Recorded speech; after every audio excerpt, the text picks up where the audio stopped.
अंबिकापुर में जो भीषण आग लगी थी राम मंदिर के सामने शहर के बीचों बीच, अब उसी जगह मौजूद है। और ये खंभे देख सकते हैं, पूरी तरह जो इलेक्ट्रिसिटी कनेक्शन था उसे काट लिया गया है और यही वो गोदाम था। और देखिए इसकी स्थिति पूरी तरह जर्जर हो चुकी है और अभी भी धुआं निकल रहा है। वेंटिलेशन में देख सकते हैं धुआं निकल रहा है और कहीं ना कहीं अभी भी यहाँ पे आग धधक रही है। देखिए यहाँ पे ये प्लास्टिक का मलबा है और पटाखे का मलबा है, क्योंकि यहाँ पे अलग देखिए ये दूना और प्लास्टिक जो होता है वो है। तो कहीं ना कहीं ऐसे तमाम चीजें यहाँ पे मौजूद थी और जिसके बाद यहाँ पे आग लगी और इसके बाद का मंजर ऐसा हो गया। यहाँ पे देखिए एक कमरा है, वहां अभी भी आग धधक रही है और आग धधकने का कारण यही है क्योंकि यहाँ दमकल टीम 36 घंटे बीत जाने के बावजूद मौके पर है। और ये दमकल टीम की पाइपलाइन बिछी हुई है जिसने अभी दमकल टीम अभी छोड़ के रखा है और यहाँ पर हर जगह को तोड़ दिया गया है और इसका मलबा यहाँ पर पसरा हुआ है। और साथ ही यहाँ पर जो मेरे आप राइट साइड देख सकते हैं, जो लोग हैं जिनकी घर अभी बची हुई है, इनके घर को छूने पे भी तपन महसूस हो रहा है क्योंकि ये जो है सामने में यहाँ पे इतना जो प्लास्टिक था और इतना पटाखे थे कि आज जो यहाँ की स्थिति है वो अलग है। देखिए ये सर्विस वायर है, सर्विस वायर तक पिघल चुका है और कई ऐसे सर्विस वायर में इंसुलेशन होता है जो इसको कोटेड होता है वो पिघल गया है और यहाँ के मोहल्ले वाले लोगों के लिए लाइट काट दिया गया। अब ये जो है वो काफी परेशान है क्योंकि यहाँ पर परेशानी के कारण एक ही है कि यहाँ पर जब इस जगह पे आग लगी और उसके बाद यहाँ के जो पीछे इसके सामने जो रह रहे लोग हैं उनके घरों की लाइट काट दी गई है, पानी सप्लाई नहीं हो रहा है, काफी परेशान है क्योंकि आग जो है अब 36 घंटे बाद भी धधक रही है। अब कुछ लोग हैं यहाँ, उनसे बात करने की कोशिश करते हैं कि आखिर क्या माजरा है और अभी तक इनको क्या सुविधाएं मिली शासन प्रशासन की तरफ से। आग लगने के बाद आप लोगों को क्या क्या सुविधा? कोई सुविधा नहीं मिला, ना कोई देखने आया कि हम लोग कैसे जी रहे हैं। क्या क्या दिक्कतें हो रही है? अब पानी खाना हर चीज का दिक्कत है यहाँ, लाइट बिजली हर चीज का दिक्कत है। यहाँ पूरा फैक्ट्री बना के रखे हुए हैं, गोदाम तो यहाँ से हटना ही चाहिए, चाहे जूते का दुकान गोदाम हो, चाहे कपड़े का गोदाम हो, चाहे प्लास्टिक फटाके का हो। सबसे ज्यादा आपको क्या लगा जब यहाँ आग लगी तो क्या समझ में आया? आपका घर सामने है तो क्या समझ में आया कि प्लास्टिक का गोदाम था कि पटाखे का गोदाम था? फटाके का गोदाम था, बारूद बम भरा हुआ था और प्लास्टिक तो दिखावे के लिए था। तो आपने सुना कि ये केवल गोदाम प्लास्टिक के नाम पे पटाखे का था। कुछ और भी लोग हैं और ये जो तार देख रहे हैं ये सर्विस वायर टूटी हुई है। ये कारण ही वही है कि क्योंकि यहाँ इतना भीषण आग लगा था कि आज से 30 किलोमीटर तक इसका धुआं जा रहा था और पूरा जो सरगुजा है इसकी घटना से वाकिफ था। अब इतना बड़ा घटना हुआ, उस समय आप कहाँ थे?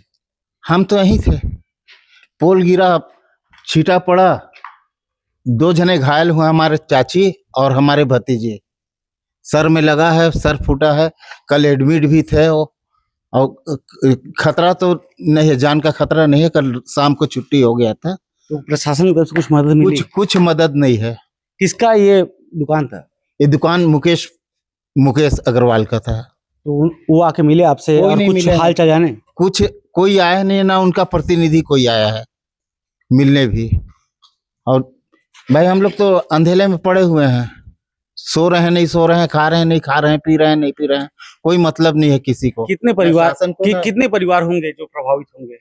अब यहाँ ये मेरे भांजा का घर है, इनका घर का स्थिति आप जाके देख लीजिए। पीछे प्रमोद पांडे, प्रफुल्ल पांडे और प्रताप पांडे का है, उनका भी घर जल के राख हो गया है। अगर दिन रहता तो मैं खुलवा के आपको दिखलाता पूरा स्थिति। ये गिर के पीछे तरफ से ऐसे हो गया है। तो जो घटना थी काफी भयावह थी। जब आग लगी तो आप कहाँ थे? बात नहीं था, दूसरे घर थे। जब आग लगी थी चाचा तो आप कहाँ थे और कैसा देखा? मैं तो फोन आया तो वापस आया आधे घंटे के बाद। उसके बाद का मंजर क्या था? उसके बाद तो पूरा विकराल रूप था आग का। क्या लग रहा है, प्लास्टिक जल रहा है कि पटाखे फूट रहे हैं? नहीं, दोनों था।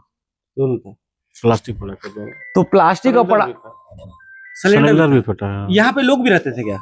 लोग है ना, पूरा रिहायशी है ना। वो जो गोदाम में जो जिसमें आग लगी है उसके वर्कर थे जी। तो यहाँ पर एक्चुअल में आग जो लगी, यहाँ पर वो काम करवा रहे थे, लिफ्ट लगा रहे थे, लिफ्ट सामान उनका ऊपर जाए। और लिफ्ट में वेल्डिंग हो रहा था, तो वेल्डिंग के बाद आग पकड़ा यहाँ पर।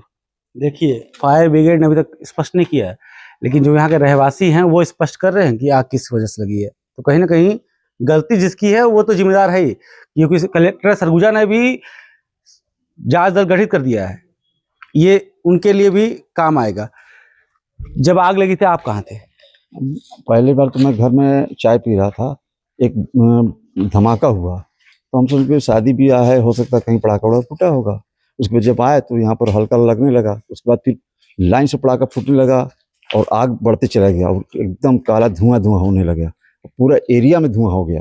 और सब बच्चे लोग रो रहे थे, डर लग रहा था उनको, दहशत में थे कि पूरा मोहल्ला में चपेट मत आ जाए, सब पूरा मोहल्ला हिला। उसके बाद भी सिलेंडर भी कई फटा है, उससे पूरा जमीन हिल गया, इतना भयानक था। क्या लगता है किसकी गलती होगी? और इसमें किसकी गलती बोलेंगे? वो जो वेल्डिंग करवा रहे हैं, वहाँ पटाखा रखा हुआ है, और पटाखा रखा है तो उसको वेल्डिंग सोच समझ के करवानी चाहिए, उनको हट के होना चाहिए, सब सतर्क रहना चाहिए कि यहाँ से क्या होगा। और ऐसे में तो कभी भी कुछ भी सब प्रशासन की लापरवाही से हो रहा है सब।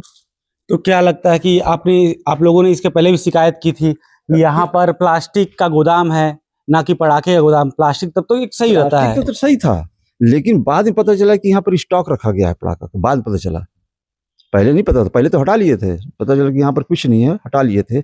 उसके बाद पता चल रहा है कि जब विस्फोट कल हुआ तब पता चला कि पूरा भरा हुआ था गोदाम पटाखे से।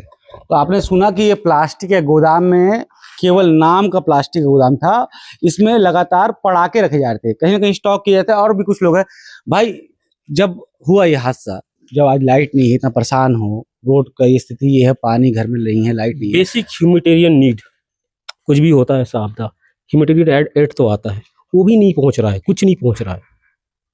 तो आपने किसी जिला प्रशासन कलेक्टर से या जो इनका गोदाम था उनसे बात की? उनका तो अभी तक मैं उनको तो देखा नहीं हूँ अभी तक यहाँ पास। एक ह्यूमैनिटी के लिए तो आते हैं। कितना दिक्कत हो रहा है? अब आप देख ही रहे हैं, लाइट है, खाना खाने का प्रॉब्लम हो रहा है, कहीं जाके और सो रहे हैं, किसी दोस्त के यहाँ जाके मोबाइल चार्ज कर रहे हैं, चार्जर को आप यकीन नहीं मारोगे, ये देखो पॉकेट में लेके घूम रहा हूँ, कहीं मिले तो चार्ज कर लूँ, कम से कम कनेक्टेड सबसे रहूँ, सोशल मीडिया से आप लोग से कनेक्टेड रहूँ। तो दिक्कत काफी हो रहा है। जिस समय मंजर हुआ था उस समय आप कहाँ थे? मैं आपका जो राम मंदिर गली है वहीं पास, एग्जैक्टली वहीं पास था। एक लेडीज है, इस घर पे रहती है, उन्हें तो तुरंत तत्काल लेके मैं हॉस्पिटल भी गया था, उनका पूरा सिर फट गया था। कैसे? ऊपर से जो मलबा गिरा। तो उपचार किसने करवाया? आपका ये जिला अस्पताल, अंबिकापुर जिला अस्पताल, इमरजेंसी वार्ड में मैं ही लेके गया था उनको। कहाँ से मलबा गिर गया था? ये सामने से जब ब्लास्ट हुआ था तो इनका, मुकेश प्लास्टिक वाले का, पटाखे वाले का। तो ये तो प्लास्टिक की दुकान है, आप लोग बार बार पटाखे की दुकान बोलते हैं।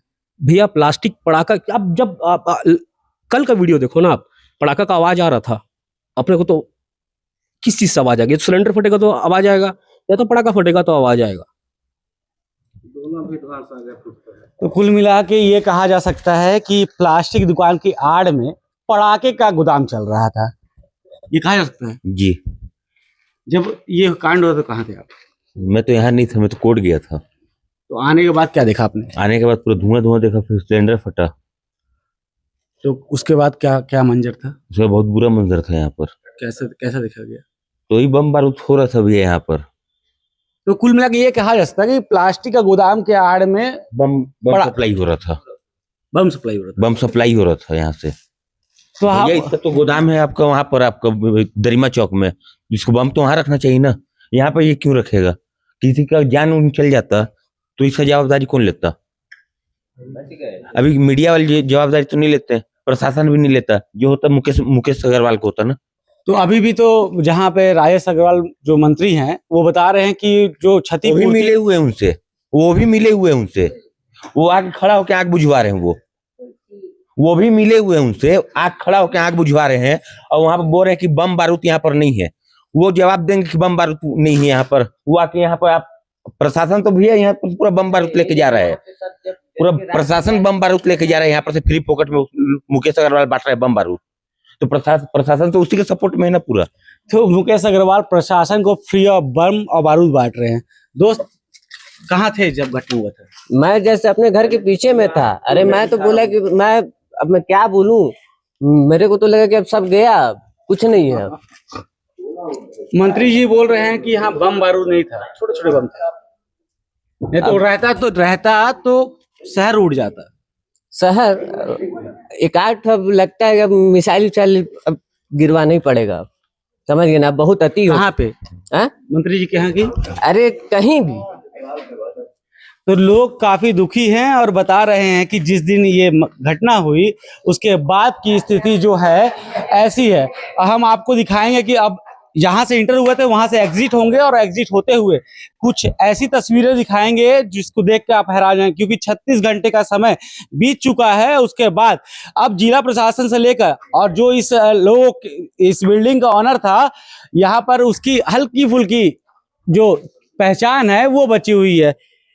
जीएसटी नंबर जल चुका है और बोर्ड हल्का सा बचा हुआ है। उसके बाद हम आपको मेन रोड तक ले जाएंगे और वहां की परिदृश्य दिखाएंगे कि अभी भी 36 घंटों के बाद भी यहाँ पर जो फायर ब्रिगेड टैंकर है वो मौजूद है और आग पर काबू पाने की कोशिश कर रहा है। क्योंकि अभी भी जब हम यहाँ से गुजर रहे हैं तो जो ये आग का जो धमक है और जो गर्मी है वो अभी महसूस हो रहा है। देखिए कहीं ना कहीं आसपास में जो स्मेल है वो भी है। और देखिए फायर ब्रिगेड लगातार यहाँ जो पाइप यूज की थी वो भी यहाँ मौजूद है और यह जो तारे हैं, जो तमाम तरह की तारे हैं वो टूट चुकी है और वो बिखरे हुए हैं। तो कहीं ना कहीं ये बहुत बड़ा घटना था और घटना घटने के बाद अब जब आपने मोहल्ले वासियों की बात सुनी और अब जब कलेक्टर ने जांच के आदेश दे दिए हैं उसके बाद से स्थिति स्पष्ट हो जाएगी, क्योंकि जो लोगों ने बताया उसको आपने सुना और अब आपको तय करना है कि आखिर माजरा क्या था।